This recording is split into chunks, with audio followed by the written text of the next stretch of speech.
Lobinski naftatehas, 16. märts.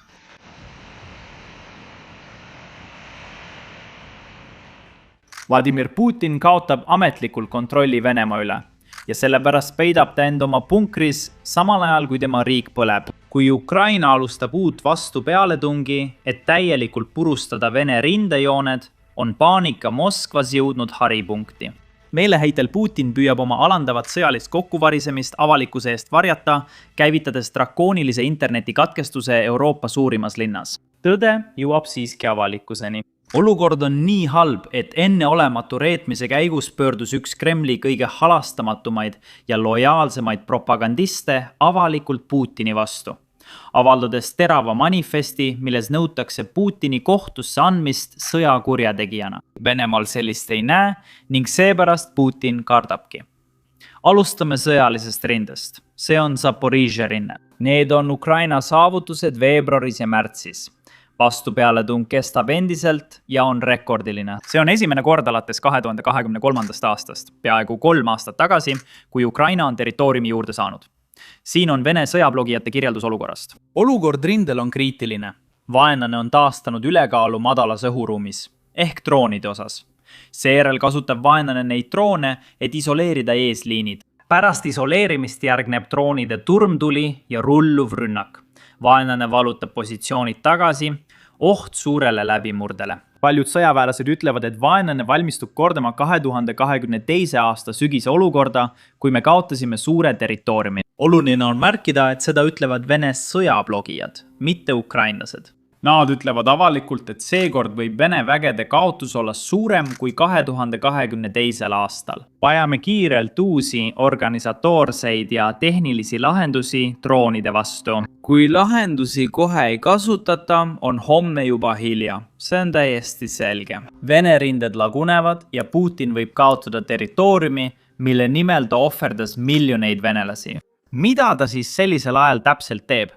Ma olen kindel, et mõned teist võivad aimata. Ta sulgeb interneti, et venelased ei saaks teada, mis tegelikult toimub. Ma ei tee nalja. Moskvas, Euroopa suurimas linnas, puudub mobiilne internet. Kuulake, kuidas elanikud reageerivad. See on lihtsalt õudusunenägu. Kuhu me üldse läheme? Millisesse metsikusse paika nad meid viivad?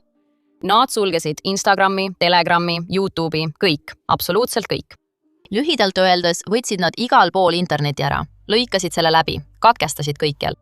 Olgu, võtame veel kariloomi, lülitame vee ja elektri välja, istuge seal, surege, hävige. Kas kõik liigub selles suunas? Ma saan aru, et muidugi tuleb turvameetmeid rakendada. Midagi, mingisugune liialdus tundub mulle ja ülepingutamine.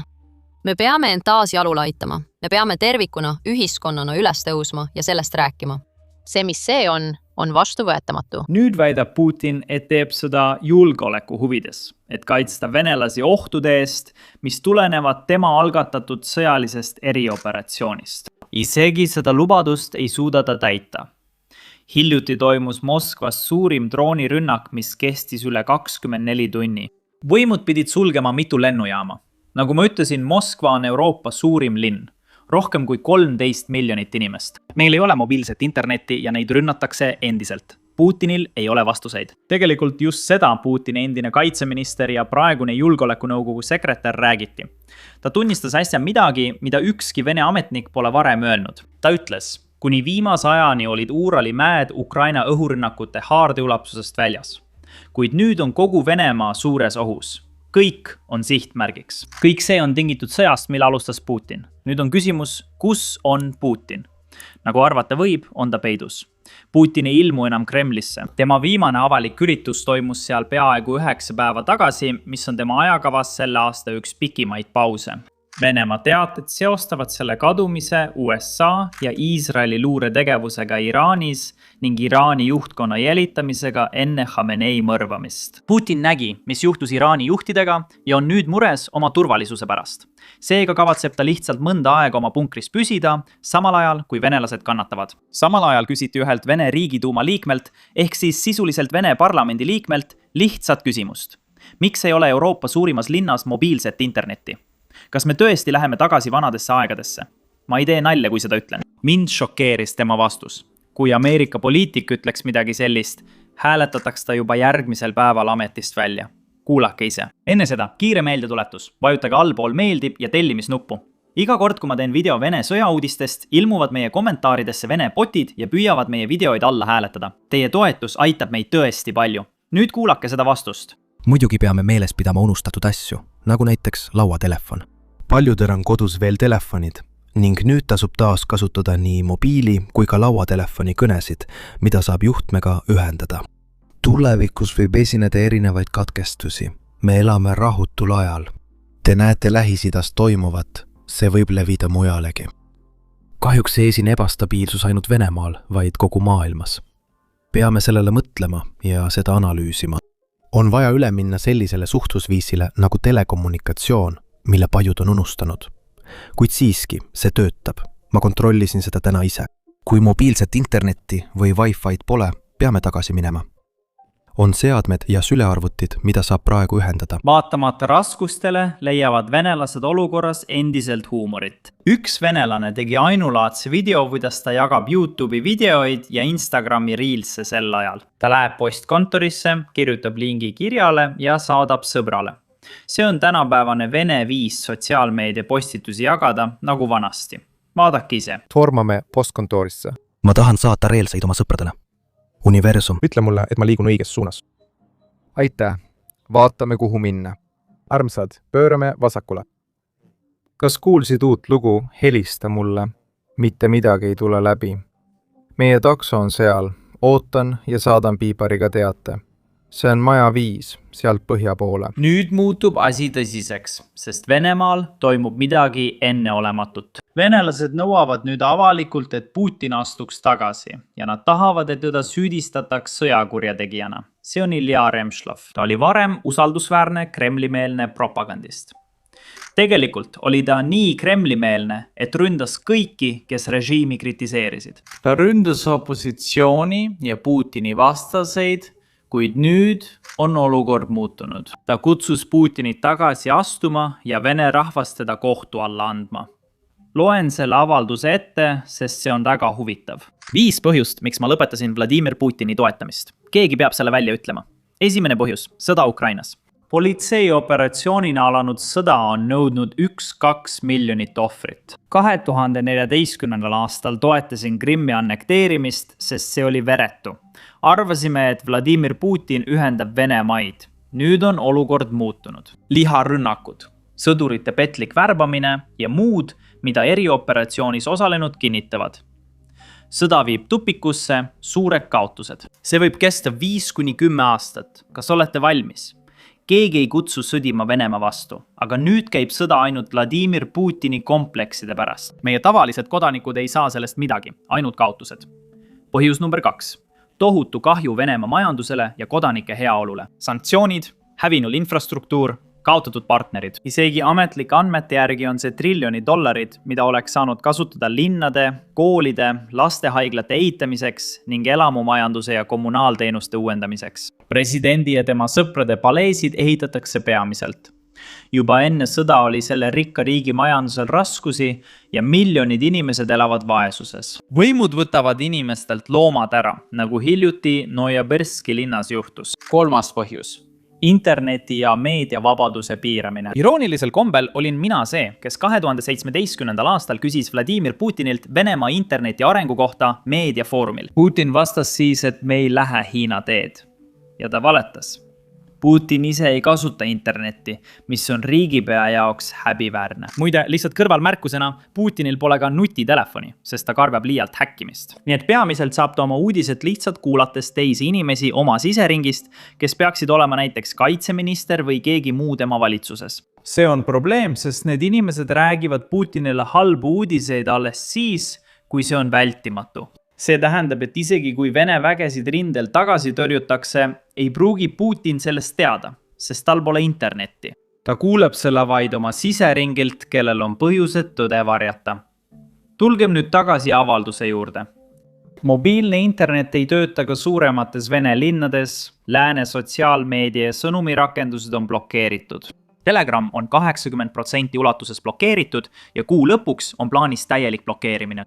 Süsteem on nii hulluks läinud, et see lämmatab isegi Telegrami, mida kasutavad erioperatsiooni osalejad.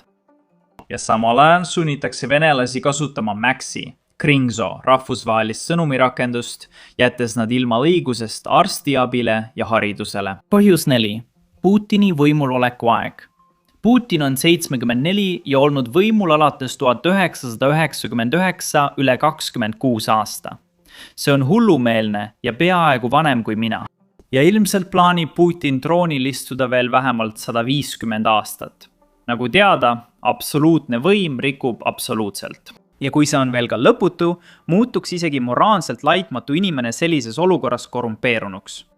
Putin polnud alati selline nagu praegu. Enne aasta 2003 oli vähe põhjustada kritiseerida, seetõttu paljud toetasid teda. Kuid kõigel on piirid. Vajame uut kaasaegset presidenti. Põhjus 5. Putin ei austa ega kuula valijaid. Vaadake hiljutist otseühenduse üritust. See meenutab Putini aasta lõpuüritust, kus iga venelane saab talle väidetavalt küsimusi esitada. Tegelikult on kõik küsimused täielikult ette planeeritud, välja arvatud 1 või 2 küsimust, mida saavad esitada välisajakirjanikud. Aga oluline osa on just nende küsimuste puhul, mida välisajakirjanikud esitavad. Venemaal ei saa inimesed neid lõike vaadata. Kui välisajakirjanikud esitavad küsimusi ja Putin vastab, siis neid lõike Venemaal ei näidata. See on ainult välismaa vaatajatele. Aga lähme tagasi selle juurde. Vaadake lihtsalt hiljutist üritust. See on täielik tsirkus. Presidenti ei huvita sisepoliitika ega valijate mured. Ta ei loe enam Telegrami kanaleid ega hooli meie igapäevastest pahameeltest. Putin tahab lihtsalt lõputuid sõdu, milles tema lapsed ja sugulased ei osale. Teda ei huvita internet ega kõrged palgad. Opositsioonist ma ei hakka rääkimagi. Seda lihtsalt ei ole olemas. Putin on 26 aastat rõhutanud võimude kriitika ja opositsiooni tähtsust. Nimeta mõni saadik või avaliku elu tegelane, kes kritiseerib Putinit. Neid pole ja proovinud on kas kuulutatud välisagentideks välismaal või hauas. Putin kardab valimistel debattides osaleda, sest siis saab kohe selgeks, et kuningas on alasti. Järeldus. Vladimir Putin ei ole legitiimne president ja peaks tagasi astuma. Ta tuleks kohtu alla anda kui sõjakurjategija ja varas. Elagu vabadus. Kindlasti hukkamõistev avaldus. See avaldus oli venelastele nii šokeeriv, et paljud sõjablogi ja jälgijad arvasid tema konto olevat häkitud. Tema konto häkiti kellegi minusuguse poolt. Arvan, et nad mõtlesid nii. Aga see mees pidi ise videos välja tulema ja ütlema, et hei, mind ei ole häkitud. Ta teeb seda, sest peab seda riigile õigeks. Kuulake. Sõbrad, tere pärastlõunat kõigile. Ma vaatasin oma postituse all olevaid kommentaare. Kõik saadavad mulle sõnumeid jutumärkides. Kas su konto on häkitud? Ei, mu kontot ei ole häkitud. Ma kirjutasin selle kõik ise. Siin ei saa olla 2 arvamust. Mind üllatab nii tugev reaktsioon. Mis toimub? Saad aru, kuhu me end mässinud oleme? See pole isegi eriline kriitika presidendi kohta. Minu arvates on see üsna mõõdukas. Ma ei kutsunud üles mingile vägivallale ega millelegi sellisele. Kuigi tegutsetakse seaduse piires, tekitab see tugeva ja kummalise reaktsiooni. Kuhu me siis jõudnud oleme, eks? Võib-olla tasub selle üle järele mõelda. Mõelge selle peale. Homme võtame selle teema uuesti üles. Teate, mis on paradoksaalne, mehed? Kui Putin oleks end ümbritsenud kriitiliste, ausate ja pädevate inimestega, mitte varastega, suudaks ta sõda palju tõhusamalt pidada. Võtame Ukraina. Ta oleks seal saanud palju ära teha ja oma võimu kindlustada. Teisisõnu, ta oleks ohtlikum, kuid kardab end ümbritseda selliste inimestega. Milline paradoks. Ja selle tõttu muutub ta aasta-aastalt aina nõrgemaks. Kas sa näed, mis praegu toimub? Valitseb täielik segadus ja kaos. Näen juba süsteemi peatse kokkuvarisemise märke. Just sellepärast, et Putin kardab end ümbritseda vääriliste rivaalidega, inimestega, kes teda proovile panevad, kaotabki ta võimu. See juhtub tõenäoliselt sel aastal, 2026. Ma tean, et paljud inimesed pööravad praegu tähelepanu Iraanile, mina ise kaasa arvatud, aga Venemaal lähevad asjad pehmelt öeldes huvitavaks, nii et ma hakkan kindlasti rohkem kajastama. Seega kindlasti vajuta allpool olevat tellimisnuppu. Minu nimi on Sam ja kohtume järgmises videos.